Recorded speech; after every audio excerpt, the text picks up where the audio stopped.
What if the very chips powering our digital world were secretly designed with a master key, but not for you?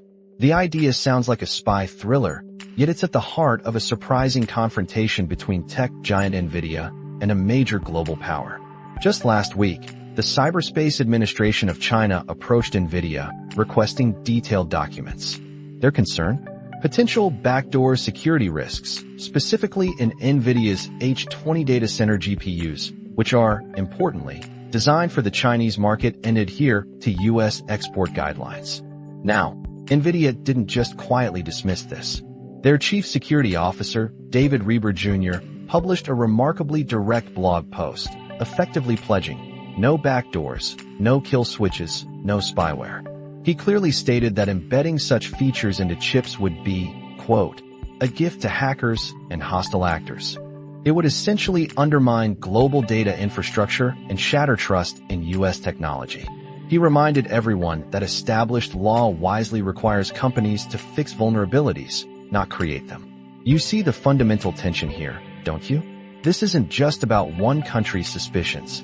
It actually echoes a growing debate right here in the U.S., where some lawmakers are considering a Chip Security Act. This proposed legislation could require exported chips to include location verification and even mechanisms to stop unauthorized use. In plain English, a kill switch.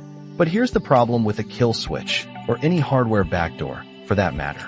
If you've ever watched The Lockpicking Lawyer on YouTube for even a few minutes, you know there's no such thing as a lock that can't eventually be picked. The same principle applies to hardware backdoors. Once you build a secret door, someone will eventually find a way to walk right through it. And when you consider something as ubiquitous as Nvidia GPUs, which power data centers and consumer PCs worldwide, they become an incredibly appealing target. Reber actually referenced a fascinating piece of history, the Clipper chip debacle from the early 90s. That's when the NSA and the US government pushed for a chip in telecommunications devices that would allow backdoor access through an encrypted key. Sounds good in theory, right? Except security experts quickly found multiple fundamental flaws. This system created central vulnerabilities that malicious parties could and would exploit. It basically proved that even if a backdoor is intended for one party, it becomes an open invitation for all adversaries to try their luck. The Clipper chip quickly fell out of favor, a cautionary tale about trying to engineer vulnerabilities for good reasons, only to create more serious problems. Now, you might be thinking about features like Find My Phone on your smartphone and wondering if that's a model for a GPU kill switch. But Reber clarifies an essential distinction. Those are user-controlled software options. A hardwired kill switch, on the other hand, is entirely different. It's a permanent flaw, completely beyond user control, and he calls it an open invitation to disaster. He puts it bluntly, that's not sound policy. In fact, he argues, it's an overreaction that would irreparably harm America's economic and national security interests. Ultimately, policymakers have championed industry's efforts to create secure, trustworthy hardware for decades.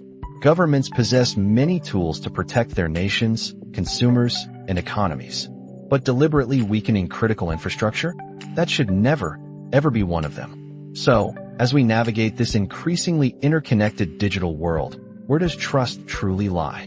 Is it possible to secure our technological future if we embed the very vulnerabilities we claim to fear? We'd love to hear your thoughts on this complex issue. Feel free to connect with us and share your perspective.